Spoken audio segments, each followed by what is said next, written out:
Bismillahirrahmanirrahim. Assalamualaikum warahmatullahi wabarakatuh. Oke teman-teman semua, kembali lagi dengan saya Deddy Supriyadi. Di video kali ini kita akan sharing ataupun membahas mengenai 5 passive income untuk milenial di tahun 2024.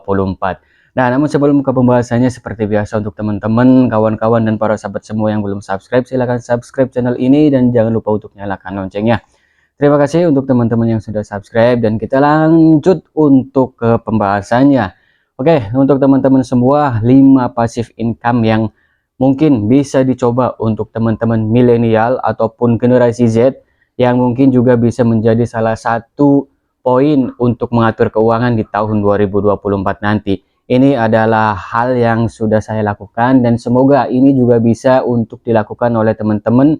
Dan di sini kita berbagi dan juga sharing ya, semoga bermanfaat. Baik, langsung saja ke yang pertama, passive income yang pertama yang akan kita bahas adalah passive income dari YouTube. Nah, mungkin ini bisa dibilang sebagai suatu passive income ya, walaupun memang ketika kita membuat video itu kita sama saja dengan kerja. Tetapi ketika kita membuat video tersebut dan kemudian kita upload di dalam YouTube ya, di channel YouTube. Nah, video tersebut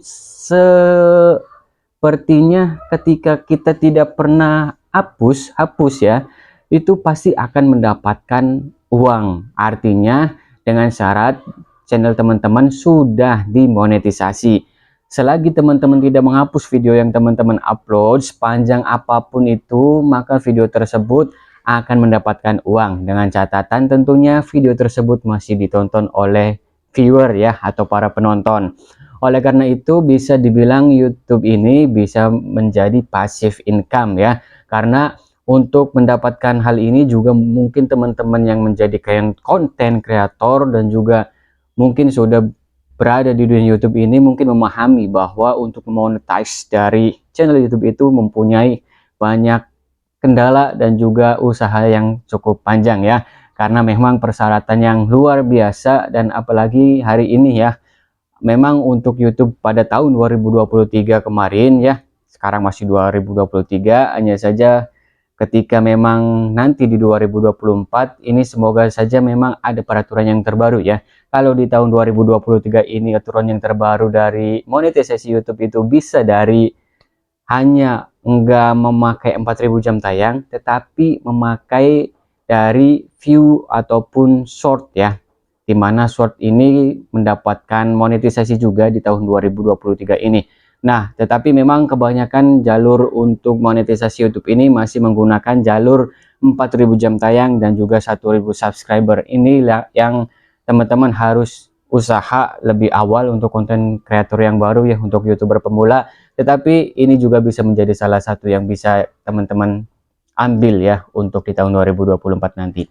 Lanjut next ke yang kedua, passive income yang kedua, yaitu dari Cbank. Nah, Cbank memang sudah beberapa tahun yang lalu ya, artinya memang sudah, kalau sekarang ini mengalami penurunan dari bunga yang dibagikan. Tetapi memang uniknya dan juga enaknya di Cbank ini bunganya cair tiap hari ya, walaupun tidak sebesar bunga yang beberapa tahun yang lalu, karena memang beberapa tahun yang lalu ini seperti membakar uang ya, artinya untuk menarik para pelanggan menggunakan Cbank. Tetapi beberapa tahun ke sini memang terjadi penurunan dari bunga yang diberikan oleh Cbank tersebut.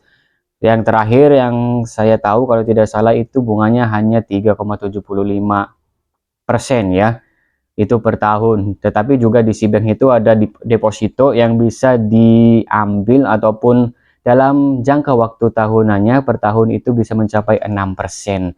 Nah, ini menurut saya masih worth it ya, kalaupun memang teman-teman ini depositokan di bank itu hanya mendapat ya kurang lebih rata-rata 3% lah ya, kalau kita lihat untuk deposito yang ada di bank-bank konvensional. Tetapi kalau bank digital seperti Cbank ini, kalau menurut saya 6% sudah cukup ini ya, untuk menggerus inflasi ataupun untuk tidak tergerus dalam inflasi ya, 6% cukup lah, walaupun memang tidak mendapatkan banyak return ya.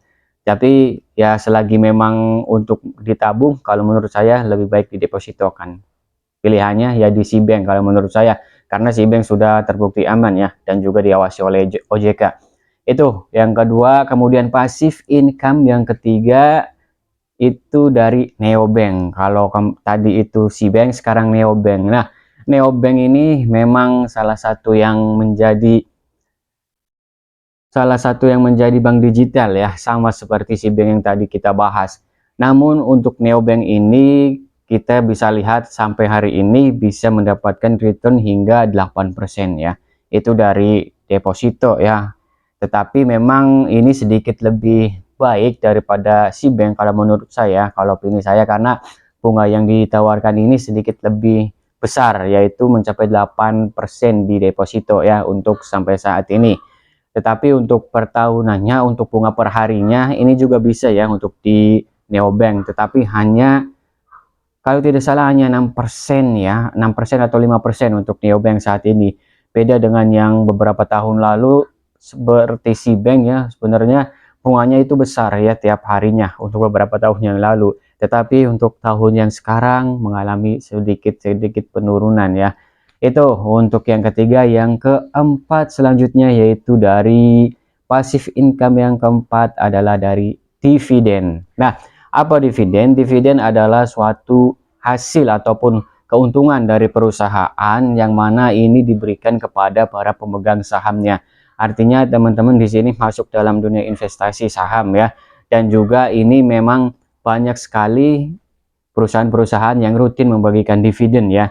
Tetapi tidak semua perusahaan di IHSG itu membagikan dividen, hanya beberapa ataupun memang perusahaan-perusahaan yang memang mempunyai keuntungan-keuntungan yang tiap tahunnya berjalan ya. Dan pastikan juga kalau teman-teman masuk IHSG ataupun dunia saham, pastikan memilih saham-saham yang berdividen sehingga teman-teman ini mendapatkan dividen dari perusahaan-perusahaan tersebut. Kemudian yang kelima yaitu dari capital gain. Nah, capital gain ini masih ada hubungannya dengan dunia saham ya.